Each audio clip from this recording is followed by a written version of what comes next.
बोले भारत माता की, भारत माता की, सलकनपुर वाली मैया की, नर्मदा मैया की, रेहटी और आसपास की जनता की, सभा में आई बहनों भाइयों की और मेरे भांजे और भांजियों की।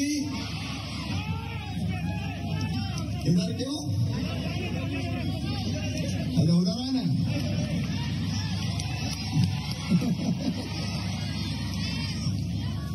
अच्छा, मैं बीच में आ जाता हूं, कहीं नहीं जाता। मंच पर विराजमान हमारे प्रभारी मंत्री श्री प्रभुराम चौधरी जी, आदरणीय रमाकांत जी, हमारे सांसद आदरणीय चरण सिंह वर्मा जी, आदरणीय रघुनाथ मालवी जी, भाई सुरेश जी, हमारे विधायक साथीगण, गुरु जी, राजेंद्र सिंह जी, जिलाध्यक्ष जी, जिला पंचायत के अध्यक्ष जी, हमारे भरा पूरा मंच है। और कोई का नाम हो जाए और कोई का रह जाए वो अच्छा नहीं लगेगा।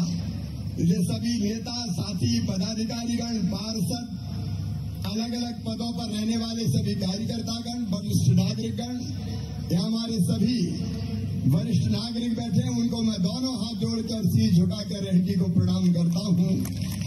मेरी रेहटी के मेरी बहनों, मेरे भाइयों, भांजे भांजियों, अपने भाई का प्रणाम स्वीकार करें। आज मेरी बहनों के सर पे ताज है, क्योंकि मुख्यमंत्री उनका भैया शिवराज है। आज रेहटी की सड़कों पर हमने अद्भुत दृश्य देखा। रेहटी और रेहटी के आसपास के मेरे भाई, मेरे बहन, मेरे भांजे भांजी और छोटे छोटे भांजे भांजी भी, वो नहीं जानते मुख्यमंत्री क्या होता है। वो तो भाई तो मामा मामा। ये अद्भुत रिश्ता है, ये प्यार का रिश्ता है, ये स्नेह का रिश्ता है, ये आत्मीयता का रिश्ता है, ये विश्वास का रिश्ता है। और मैं आपको आज वचन देता हूं रेहटी की इस पवित्र धरती पर कि जान भले ही चली जाए, आपका विश्वास कभी टूटने नहीं दूंगा, कभी खंडित नहीं होने। अभी पहले मेरी बात हो जाए, बीच में मत उठो, नहीं तो गड़बड़ हो जाएगी। बाद में लेके जाऊंगा, चिंता काय को करती हूँ। मेरे भाइयों और बहनों, आज मुझे जाजना मट्ठा गांव की जमुना बाई याद आ रही है। जाजना मट्ठा गांव के कोई है क्या?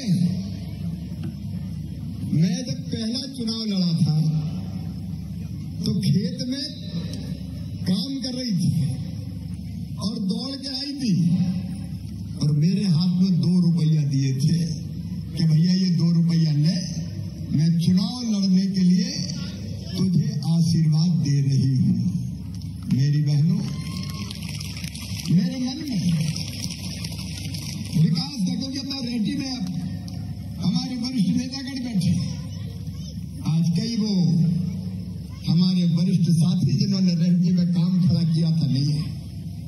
डॉक्टर रूप सिंह जी हो, भागीरथ भैया हो, श्रीराम ठाकुर जी हो, अलग अलग कई वरिष्ठ, कई हमारे मंच पर विराजमान है। हमने बचपन में आंदोलन की शुरुआत ही रेहटी से करी थी। रेहटी वालों को याद होगा, एक बार रेहटी में प्रभाकर दुबे हत्याकांड हुआ था, बच्चों को नहीं पता होगा। और जंगलों में मवेशियों को परेशानी होती थी, तब यहाँ आंदोलन चला था, किसान जंगल जाएंगे, ग्वाड़ियां बनाएंगे। एक नहीं अनेकों आंदोलन इस धरती पर करे। मैंने रेहटी में, जैत में, साहेबगंज में, भरूदा में, बुधनी में, बाया में, मर्दानपुर में अपनी गरीब जनता के और किसानों की तकलीफें देखी थी। और मन में तभी से इस संकल्प ने जन्म लिया था कि अपने क्षेत्र के लिए कुछ न कुछ बेहतर करूंगा, जी जान लगा के काम करने की कोशिश करूंगा। अभी रमाकांत जी बता रहे क्या स्थिति थी अपने क्षेत्र की। इन दिनों में अगर भैरूंडा से रेहटी आना हो और सड़क से जाना हो तो सड़कों की क्या हालत थी? गड्ढों में सड़क है कि सड़क में गड्ढे है कि गड्ढम गड्ढा है। बेटा बेटियों, तुम्हें तो पता नहीं है बेटियों, तुमने तो मामा का राज देखा। उस समय गाड़ियां जब फसल करती थी तो खेतों में दौड़ाते थे, सड़कों का पता नहीं था, बिजली आती नहीं थी। मेरी बहनें पीने के पानी के लिए कितनी परिस्थिति, हैंडपंप मुश्किल से मिलती थी, कुओं का पानी जमीन में नीचे चला जाता। और आज रमाकांत जी कुछ चीजें गिना रहे थे। बताओ, किसी ने सोचा था कि नर्मदा मैया का पानी हर घर में नल से मिल जाएगा? सोचा था किसी ने? लेकिन आज नर्मदा मैया के पानी से लेकर, मैं आज काम गिनाने नहीं आया, काम तो इतने के अकेले रहती में आज 60 करोड़ रुपए के शिलान्यास और भूमि पूजन हुए हैं। बताओ, कांग्रेस के जमाने में कभी ऐसे काम हुए थे क्या? जोर से बताओ, हुए थे क्या? अरे 60 करोड़ छोड़ो, 60 रुपया नहीं लगाया उनने कभी। विकास से कोई लेना देना नहीं, गरीब की कोई परवाह नहीं थी। लेकिन गांव हो, गरीब हो, किसान हो, नौजवान हो और मेरी बहनों, मैंने बचपन से तुम्हारे दर्द को देखा। मैं गांव में जैत में पैदा हुआ, पता मैंने जैत में भी क्या देखा। बेटा अगर पैदा होता था तो खुशियां मनाई जाती थी, अरे भैया आया है, और ढोल बजवाते थे वो चटक धन धन वाला, बधाई गाओ भैया आया है। मायके वाले भी लेके चले आते थे, लड्डू ले आओ, साड़ी ले आओ, कपड़ा ले आओ, भानेज आया है। और बेटी अगर पैदा हो गई तो माँ का चेहरा उतर जाता था, जैसे बेटी नहीं आ गई हो, कोई आफत आ गई हो। सास हरीरा बनता था, वो देना बंद कर देती थी। हरीरा पता कि भूल गए। सास कहती थी रंदो, बेटी पैदा करी, और दूसरी बेटी तीसरी बेटी आ गई तो आफत हो जाती थी। कहते थे दूसरी शादी कर दो, बेटा पैदा ही नहीं हो रहा, बेटा अभी नहीं, बेटा पैदा ही नहीं हो रहा।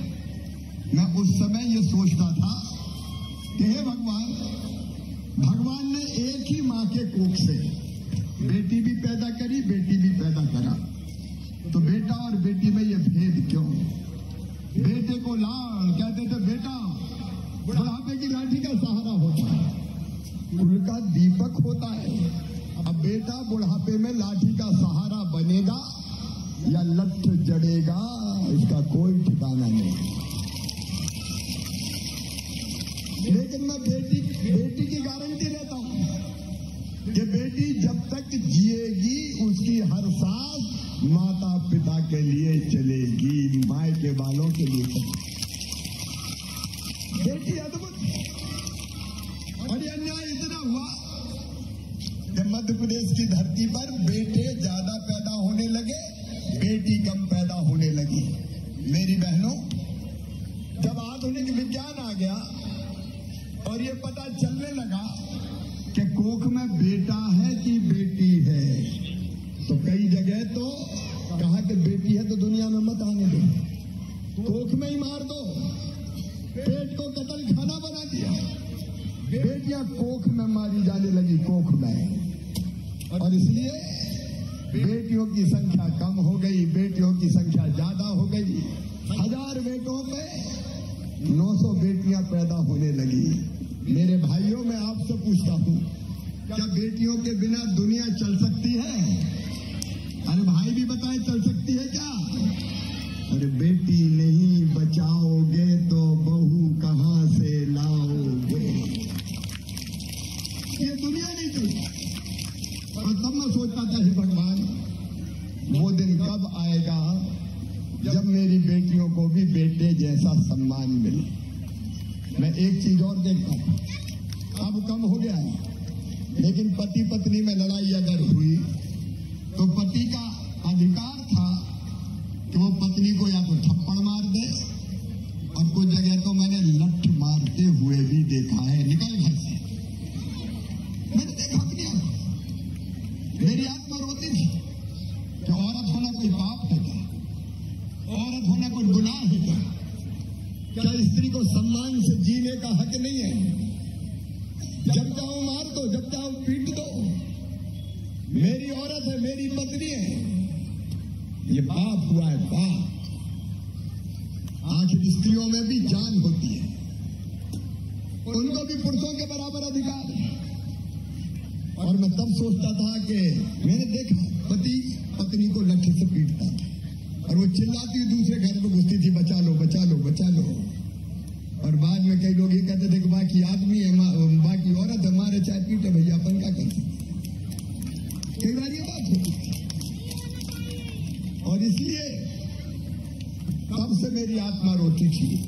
तब तो मैं छोटा था मेरी बहनों और भाइयों, लेकिन तब मैं सोचता था कि कभी मौका मिला तो बेटियों की ये दुर्दशा नहीं होने दूंगा, इससे निकाल के बेटियों को ले जाऊंगा।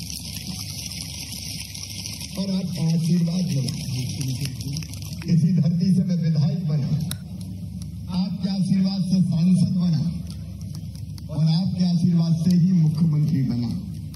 और पता है मुख्यमंत्री बनके मैंने पहली योजना कौन सी बनाई? मुझे याद था एक जगह में जब मुख्यमंत्री सांसद विधायक नहीं था तो भाषण दे रहा था, समाज का एक सम्मेलन था विवाह का, तो मैं कह रहा था बेटियों को आने दो, बेटी है तो कल है। तो एक बूढ़ी अम्मा खड़ी हो गई, बात तो बड़ी कर रहा, बेटी को आने दो, बेटी को आने दो। बेटी अगर आ गई तो शादी में दहेज का इंतजाम क्या तू करवाएगा? बड़ी बड़ी बात कर रहा, बेटी को आने दो। मेरी बहनों, मुख्यमंत्री बनते मैंने तय किया कि मेरी बिटिया चिंता ना करे, मामा मुख्यमंत्री है, उनकी शादी मैं करवाऊंगा। मुख्यमंत्री कन्यादान योजना हमने बनाई, मुख्यमंत्री कन्या विवाह योजना। और अपने देखा अपने रहती में अभी भरुंडा में भी शादी की थी, अभी फिर शादी होनी है। क्या कलेक्टर है अपने, ये विवाह के कार्यक्रम की तारीख तय कर लो भाई। भरुंडा रेड्डी सब जगह बात कर लो, एक नहीं दो नहीं तीन, जितनी जगह करना हो। मेरी बहनों और भाइयों, अब बेटी की शादी के लिए चिंता की जरूरत नहीं है, मामा तो चिंता है, काय को चिंता करते।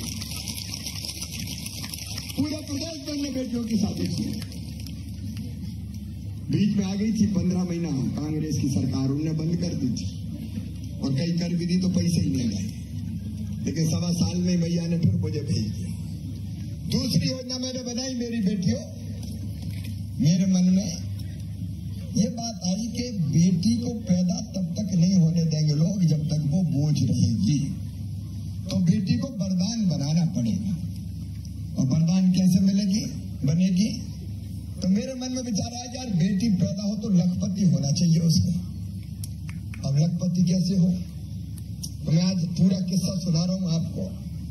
मैंने अफसर बुलाए थे और बुला के कहा कि भाई मुझे ऐसी योजना बनाना है कि जिससे बेटी लखपति पैदा हो। तो वो हंसने लगे कि ये कहीं होता है, बेटी लखपति कैसे हो जाएगी पैदा? तो मैंने कहा मैं बेटी जैसे जन्म लेगी तो 2 बेटियों तक उनके जन्म लेने के बाद 30,000 रुपया उनके खाते में जमा कर दूंगा और वो 30,000 का ब्याज आता रहेगा। तो उससे 5वीं पास करके 6वीं में जाएगी तो 2,000 दूंगा, 8वीं पास करके 9वीं में जाएगी तो 4,000 दूंगा, 10वीं पास करके 11वीं में जाएगी तो 6,000 दूंगा, 12वीं में जाएगी तो फिर 6,000 दूंगा और कॉलेज में जाएगी तो 12,500 दूंगा और डिग्री प्राप्त करेगी तो फिर 12,500 दूंगा। यह भी तय किया मैंने। और 21 साल की हो जाएगी तो सीधे 1 लाख रुपया बिटिया को दिए जाएंगे तो बेटी लखपति बन जाएगी। ये योजना मैंने बनाई, लाडली लक्ष्मी योजना। आज भी मेरी कई लाडली लक्ष्मी बेटियों को गोद में लेके मेरी बहनें खड़ी थी। कितनी लाडली लक्ष्मी हो गई पता है? 44,50,000 लाडली लक्ष्मी बेटी आज मध्य प्रदेश में है। जब इतनी सी थी तब मैंने उनको वो दिए थे बचत पत्र हाथ में और मैं गोद में लेके उछालता था और फिर गोद में लेता था। अब वो मेरी छोटी छोटी बेटियां कॉलेज में पढ़ रही है, कॉलेज में जा रही। लाडली लक्ष्मी योजना मैंने बनाई। आज आपने मंच पे देखा मेरी कई बहनें बैठी पार्षद बनके। मेरी बहनों, ये आसानी से पार्षद नहीं बनी तुम। पहले जब ये रिजर्वेशन नहीं था बहनों का तो भाई चुनाव लड़ने देते थे क्या? घर में बैठ, रोटी बना, 50 आदमी आ रहे हैं, मैं चुनाव लड़ रहा हूं। चुनाव कौन लड़ते थे साहब? और मेरी बहनें दे दो रोटियां, दे दो रोटियां, दे दो रोटियां। अब मैंने कहा बहनों को अगर सशक्त करना है तो ऐसी स्थिति पैदा करनी पड़ेगी कि ये राज चलाने लायक हो जाए। अच्छा पैसे तो लड़ नहीं देते, बताओ लड़ने देते क्या? अरे दिल से बता दो, आज लड़ने देते क्या? नहीं लड़ने देते। घर में चल। तो हमने तय कर दिया कि 50% सीटों पे अब केवल बहनें लड़ेगी, महिला लड़ेगी, भैया खड़े ही नहीं हो सकते।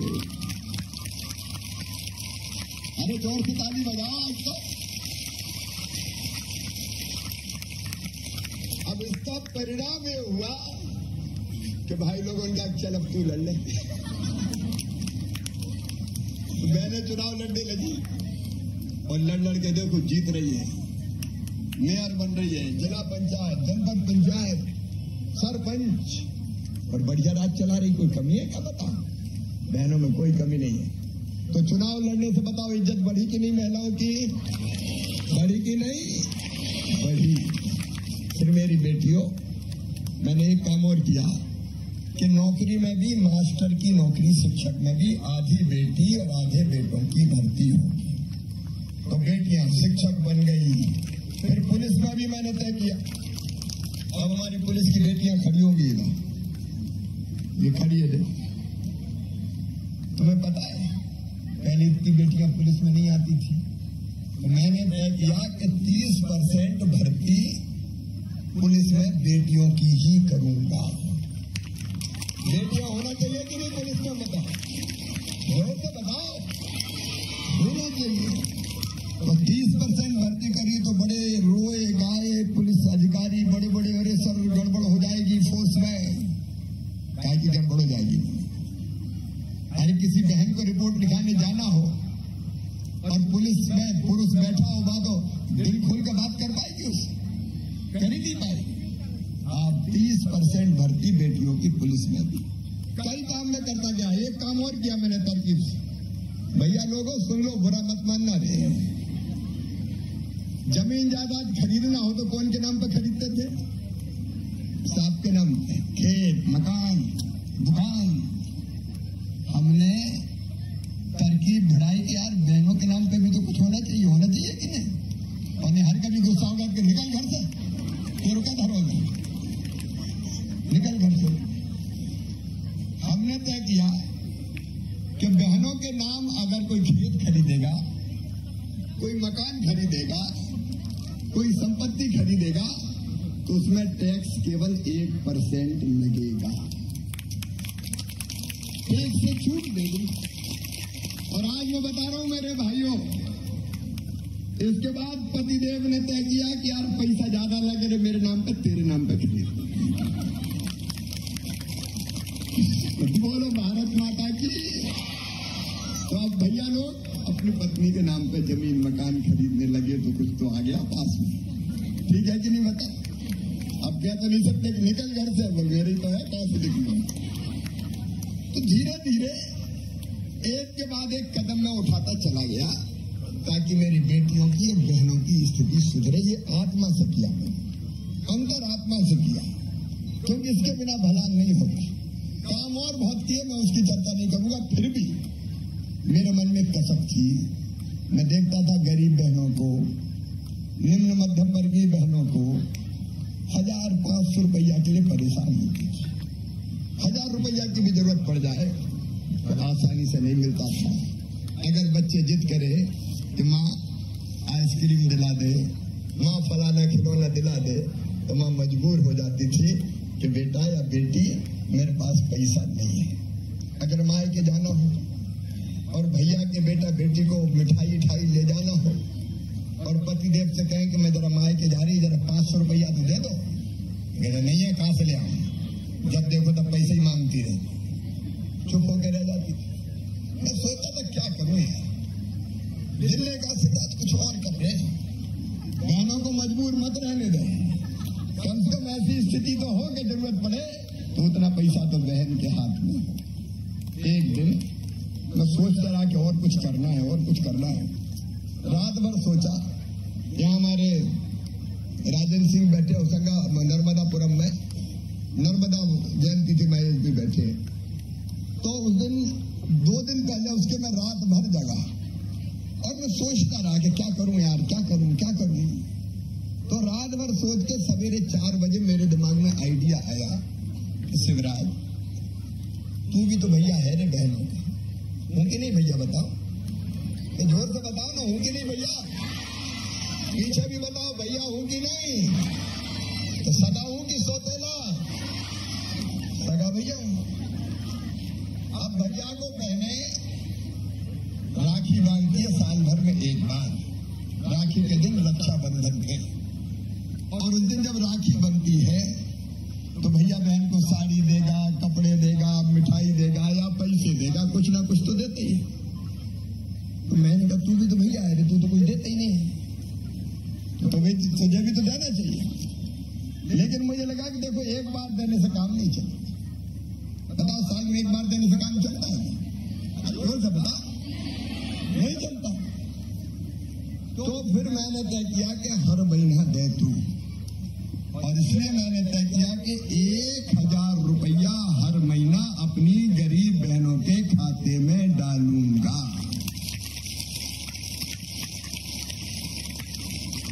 और नाम क्या रखूं योजना को? तो मेरे मन में एक ही नाम आया, मुख्यमंत्री लाडली बहना योजना। फूलों का तारों का सबका कहना है, 1000 में मेरी बहना है, सारी उम्र हमें संग रहना है। फूलों का तारों का सबका कहना है, लाखों हजारों ये मेरी बहना है, सारी उम्र हमें संग रहना है। फूलों का तारों का। और जब मैं कहता हूँ तो दिल से कहता हूँ, क्योंकि तुम सगी बहनें हो मेरी, और तुम्हारा दुख पीना ये मेरी जिंदगी का मकसद है। तुम्हारी आंखों में आंसू ना रहे, तुम्हारे चेहरों पर मुस्कुराहट आए, और इसलिए योजना बनी मुख्यमंत्री लाडली बहना योजना। और मेरी बहनों, ये योजना जिंदगी बदलेगी। बताओ हर महीना अगर 1000 रुपया मिले तो साल भर में कितने मिलेंगे? जोर से बताओ, 12,000। अच्छा, ये पैसा हर परिवार को मिलेंगे, मतलब पति पत्नी और बच्चे एक परिवार। अब अगर घर में 2 बहू है तो उस घर में कितना पैसा आएगा? अरे बताओ ना, 24,000। बड़ी को भी मिलेगा, छोटी को भी मिलेगा। और अगर 3 है तो छोटी को, मझली को, बड़ी को, सबको मिलेगा। और अगर बूढ़ी सास भी घर में है और उसको पेंशन मिल रही है तो वो भी बढ़ा के कर दूंगा 1000। तो सासू जी को कितना मिलेगा? अरे जोर से बोलो, तो कितने हो जाएंगे? 5 एकड़ तक के किसान भी है तो 6000 मोदी जी दे रहे हैं, 4000 मैं दे रहा हूं, 10,000 वे आ रहे हैं। अब बताओ इतना पैसा आएगा तो घर की हालत सुधरेगी कि नहीं? जोर से बताओ भैया लोग, तुम भी बताओ, सुधरेगी कि नहीं? अरे बहनें तुम्हारी मदद भी करेगी, फालतू पैसा थोड़ी खर्चा करेगी, ये तो अच्छे काम नहीं करेगी।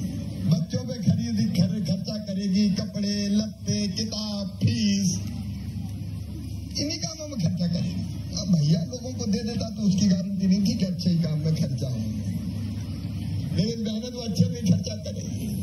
और देखो इससे एक बदलाव आएगा, जब बहू के खाते में हर महीना 1000 रुपया आएगा तो सास भी कहेगी बहू के 1000 रुपया तो आ रहे, जरा रोटी में घी चोपड़ो, घी चोपड़ी रोटी दो बहू।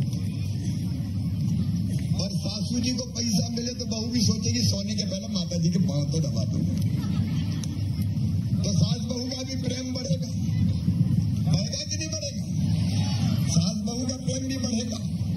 और पतिदेव जी जो है पहले तो उनसे पैसा मांगती थी, अब किसी दिन पतिदेव के पास पैसे का इंतजाम नहीं हुआ, मुंह लटका के घर आए तो पत्नियां तो इतनी दयालु होती, चेहरा अगर उदास देखा तुरंत पूछेगी गुड्डू के पापा क्या बात है?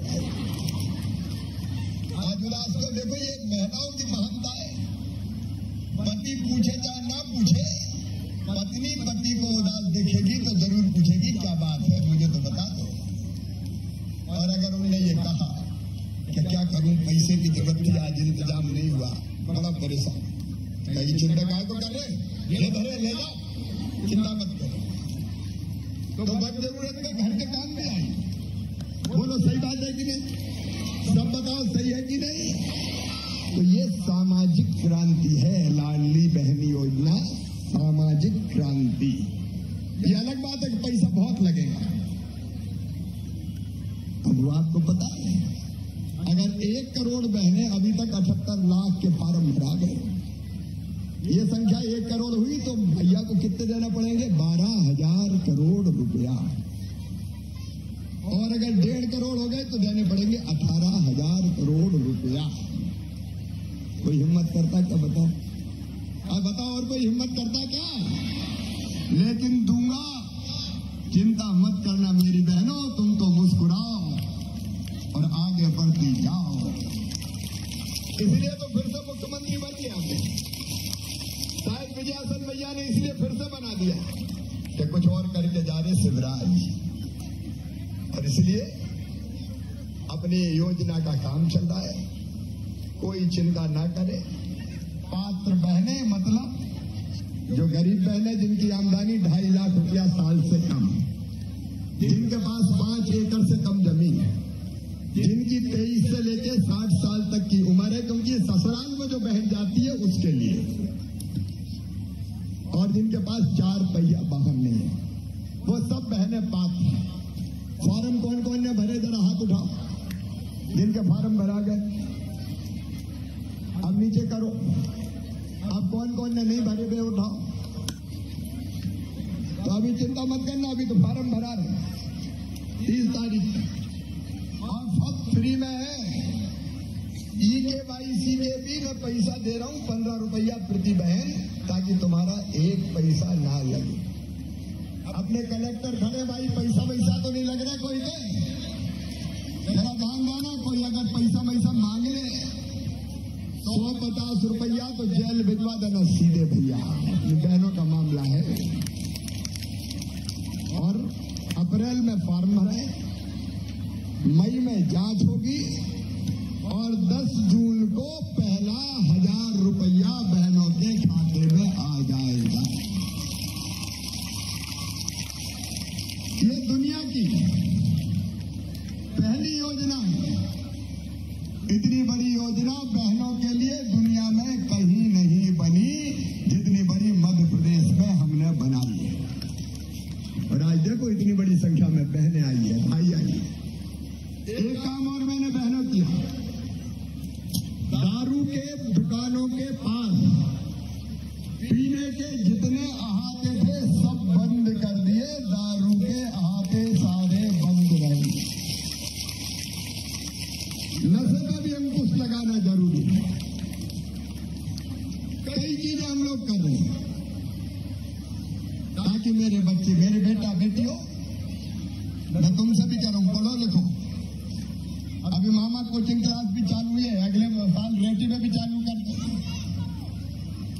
पढ़ो लिखो, और पढ़ने लिखने में जो तेज है मेरे बेटा बेटी, वो चिंता ना करें, वो कोई जाति समाज के हो, उनके मेडिकल इंजीनियरिंग की फीस अब तुम्हारा मामा भरवाएगा, ताकि बच्चों की पढ़ाई में कोई दिक्कत नहीं।